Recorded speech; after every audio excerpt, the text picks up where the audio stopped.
¿Cómo están? Espero que se encuentren bien. En esta sesión vamos a reflexionar sobre lo que nos propone Aprendo Casa en esta semana 32. Durante la semana 31 hemos leído textos que nos hablan sobre la importancia del tiempo libre, ¿no? De los pasatiempos. Y en esta semana también hemos venido reflexionando aquellos pasatiempos que hemos venido realizando y que nos gustan mucho y aquellos también que hemos ido descubriendo durante este distanciamiento social. Entonces vamos a ver cuál es el desafío de esta semana que nos propone Aprendo en Casa. Vamos a observar el PPT. Vamos a abrir la diapositiva.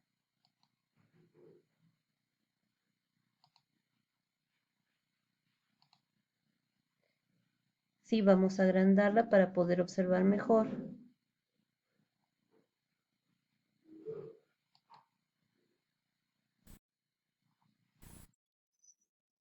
Sí, ahí vamos observando entonces cuál es el desafío, el reto de esta semana. Nos dice escribir un reporte dando a conocer las actividades que dejaste de realizar, las que has descubierto y los importantes que son para ti. Todo esto con el fin de motivar a adolescentes como tú a descubrir, reconocer y valorar sus actividades de tiempo libre y la capacidad que tienen para adaptarse a los cambios. Entonces, lo que nos propone esta semana, el desafío es escribir un reporte. Entonces, ahorita vamos a compartir lo que son los criterios de evaluación que es importante conocer. Dice, responde al propósito planteado en la planificación. Recordemos que esta semana hemos iniciado con lo que es la planificación de nuestro reporte, ¿no? Se describen las actividades de tiempo libre, las que extrañas realizar y las que has descubierto recientemente. El lenguaje utilizado se adecúa a los destinatarios seleccionados. Las ideas se presentan con cohesión y coherencia. Recordemos que ya hemos visto también en una sesión anterior cuáles son las características de un texto que tiene coherencia. El texto motiva a reconocer y valorar las actividades de tiempo libre. Se presentan las conclusiones a las que llegaste. El texto responde a la estructura y organización planteada. Recordemos que nuestro texto, nuestro reporte tiene una estructura que se nos propone, ¿no? Tiene un título, una introducción, ¿no? Donde ustedes van a dar a conocer la importancia de los pasatiempos. Luego tiene un cuerpo donde van a dar a conocer, ¿no? Cuál es aquel pasatiempo que ustedes han ido descubriendo durante este distanciamiento social y termina con una conclusión, ¿no? Luego dice, se revisó el uso adecuado de los recursos ortográficos. Aquí nos vamos a detener en este punto porque el día de hoy vamos a hablar sobre uno de estos recursos ortográficos, que justamente es el uso de la tilde. Vamos a recordar porque ya sé que ustedes conocen este tema, pero es bueno siempre refrescar nuestros conocimientos. Entonces vamos a ver la tildación general. Para eso lo primero que tenemos que tener bien en claro es qué es el acento.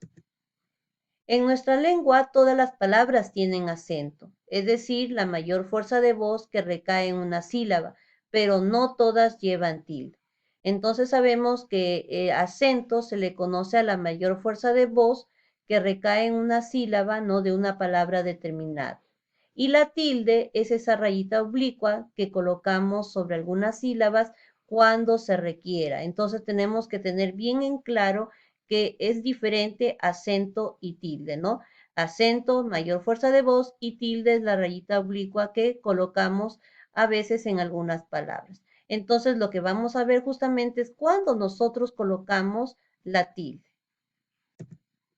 Miren, observemos estas palabras. La palabra carpeta tiene 3 sílabas y hay una sílaba que lleva la mayor fuerza de voz, que es P. A esa sílaba le vamos a llamar sílaba tónica.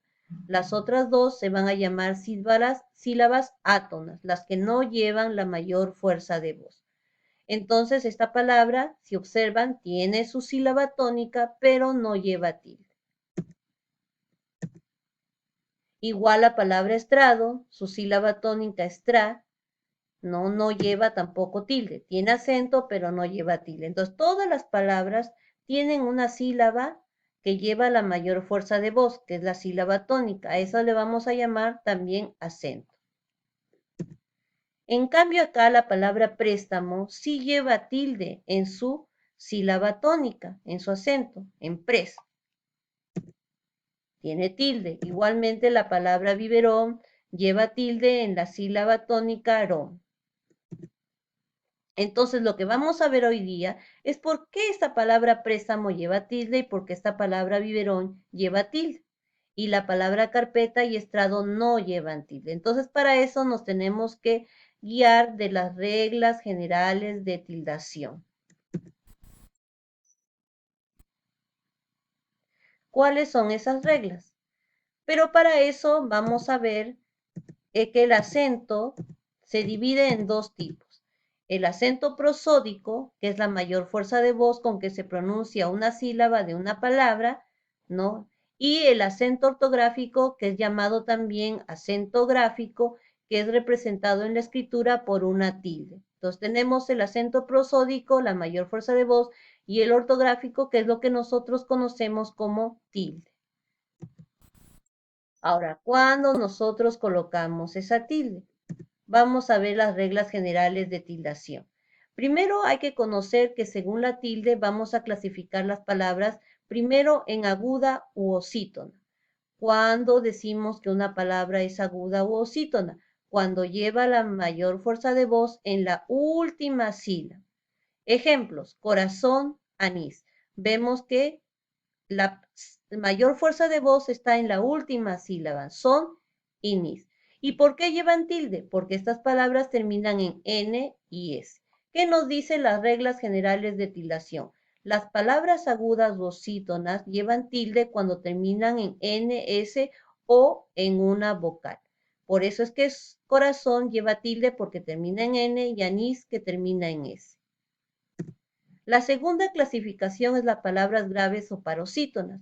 Son aquellas que llevan la mayor fuerza de voz en la penúltima sílaba.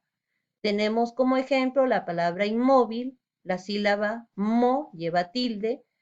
Tenemos la palabra cárcel, la sílaba car lleva tilde, porque estamos ubicándonos en la penúltima sílaba.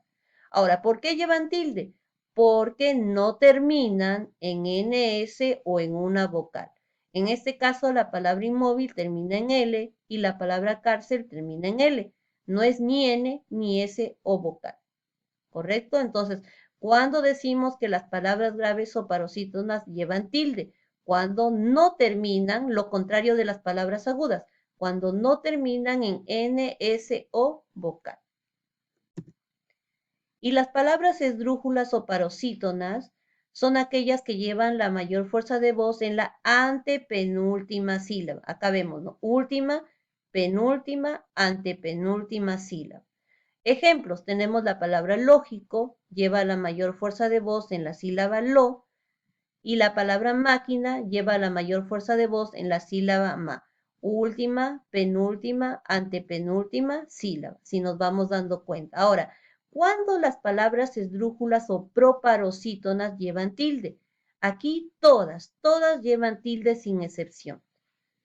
Igualmente, la siguiente clasificación, que son las sobresdrújulas o superproparosítonas, que llevan la mayor fuerza de voz en la última, penúltima, antepenúltima, tras antepenúltima sílaba, ¿no? Tenemos como ejemplo la palabra cómetelo, lleva la mayor fuerza de voz en co, sílaba co, igual tómatelo en la sílaba to. Tenemos última, penúltima, antepenúltima, tras antepenúltima sílaba. Igual que las esdrújulas, también todas llevan tilde sin excepción. Entonces, si nosotros seguimos estas reglas generales, no vamos a tener ningún problema en el momento de tildar nuestras palabras, para poder lograr que nuestro reporte tenga una mejor ortografía, ¿no? Que es un criterio que se va a evaluar. Entonces, jóvenes, espero que les haya servido este material para poder lograr realizar un buen reporte, que es lo que nos pide esta semana 32 de Aprendo Casa. Y les deseo muchísima suerte en esta actividad. Gracias.